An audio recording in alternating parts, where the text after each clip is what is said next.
Dr. Christopher West here, the Theology of the Body guy. In this video, we're going to be taking a look at why there's such a widespread notion that the church is down on sex. Nothing could be further from the truth.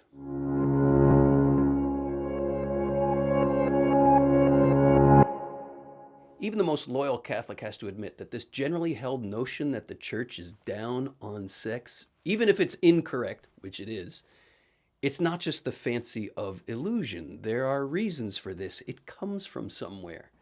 There has been among many people in the church a distorted view of sexuality that didn't understand its true beauty and its true splendor.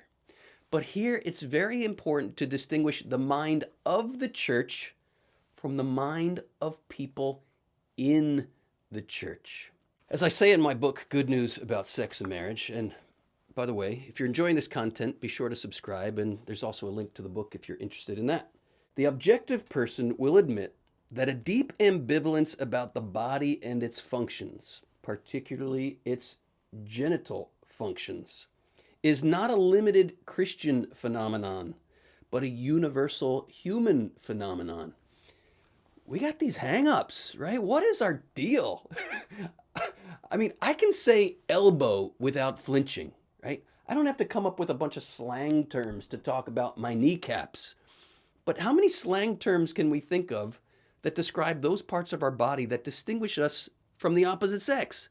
Most of them crude, rude, and derogatory. Something is off deep in our heads and deep in our hearts when it comes to our sexual genital functions. This should be something that in all the right ways we celebrate, not something we're fearful of or ashamed of. Again, because of this ambivalence, as such, Christian authors, like many others, have not been exempt from the failure to appreciate the full goodness and beauty of our sexuality. But as I said already, we have to be careful to distinguish the mind of the church from the mind of people in the church. The mind of the church, throughout all of Christian history, has stood steadfast on the goodness of the physical world, on the goodness of human sexuality, on the goodness of marital love, and has condemned everything contrary, in fact, as heresy. Unfortunately, until the 20th century, official pronouncements on the matter have been relatively brief and kind of juridical in nature. As such, they haven't made as lasting an impression in the historical consciousness of the way people think the church thinks about sex, as have the statements of some Christian authors who had a kind of negative appraisal of sexuality. Thus, despite significant developments of the church's teaching on sex and marriage in the last century, by the way, John Paul II has written 2/3 of what the Catholic Church has ever said on the subject of marriage and sexuality. And that was just in the 20th century and a little bit into the 21st century. We have so much work to do to get this good news out, to correct this widespread notion that the church is down on sex. Regarding church teaching itself, it seems that misinterpretation of the esteem that the church accords the celibate vocation, as well as a misinterpretation of the strict moral code of the church's teaching on sex, that these are the main contributors to the idea that the church is down on sex. Let's look at both of these. St. Paul says that those who choose marriage do well, but those who remain celibate for the kingdom do better. Now notice, it's a choice between well and better. It's not a choice between good and bad. But people have thought that because the church places such a high value on celibacy, it must place such a low value on sex and marriage. Nothing could be further from the truth. The reason the church places such a high value on celibacy is precisely because the church places such a high value on what the celibate person sacrifices. Think about it from this perspective. I hate pickles. Always have since I was a little kid. Suppose I were to give up pickles for Lent. Would there be any merit to that? Not for me, because I hate pickles. But if I gave up beer for Lent, now we're talking some merit because I love a good beer. What's my point? Those who sacrifice the sexual expression of human love for the whole of their lives are giving up something of incredible value. And this is what makes celibacy so highly prized, because how highly prized is the thing that the celibate person gives up. We'll do another video sometime about how celibacy is the fulfillment of human sexuality, not the negation of human sexuality, but it has something to do, just a little preview, it has something to do with the fact that we're called to union with God.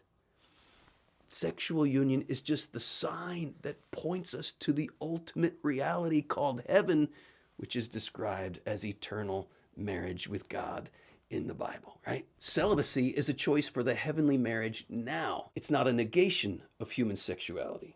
Let's look at the second point about the strictness of the church's moral code. The misinterpretation here is similar. The sentiment goes like this. If the church says you can't do this and you can't do that, everything it seems people want to do sexually, then the church must think that sex is bad, even if she reluctantly grants the one exception of doing it for the sake of bringing children into the world. My brothers and sisters, this is not the mind of the church. Saying handle with care, or even handle with extreme care, is not a sign that the church devalues sex.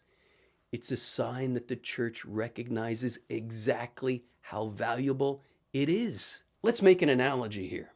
The church has a lot of strict teaching about who can and cannot receive the Eucharist and under what circumstances and in what manner. It would be ridiculous to conclude, therefore, that the church is down on the Eucharist.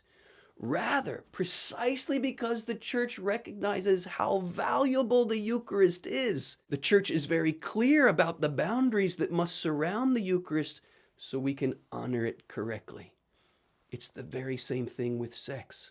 Sex is so holy. Sex is so valuable. Sex is so sacred that it must be protected so it can be properly honored and we can receive all the graces that God wants to give us in and through living the truth, and meaning of our sexuality. When we understand how grand and glorious and beautiful God's plan for sex really is, we discover that unless we go for the satanic black mass, then sexual sin is really the only kind of sin in which we are turning a sacramental reality into a sacrilege. Our sexuality is a mega mystery, St. Paul tells us, that refers to Christ and the church. Oh, no, the Catholic Church is not down on sex. In fact, John Paul II, his response to the sexual revolution is basically this: you want to talk about sex? Fine and good, but let's not stop at the surface. Let's have the courage to enter into the depths of the mega mystery of our creation as male and female and the call of the two to become one flesh. My brothers and sisters, if you have the courage to take up John Paul II on that invitation and do a deep dive into this mega mystery, it will rock your world and change your life like it has mine. I have so much more to share with you about this mega mystery. I encourage you to check out the links below for online courses or in-person courses, and consider becoming part of our patron community, where you can get ongoing exclusive formation in learning, living, and sharing this theology of the body with the world. Until next time, may your eyes be opened to who you really are.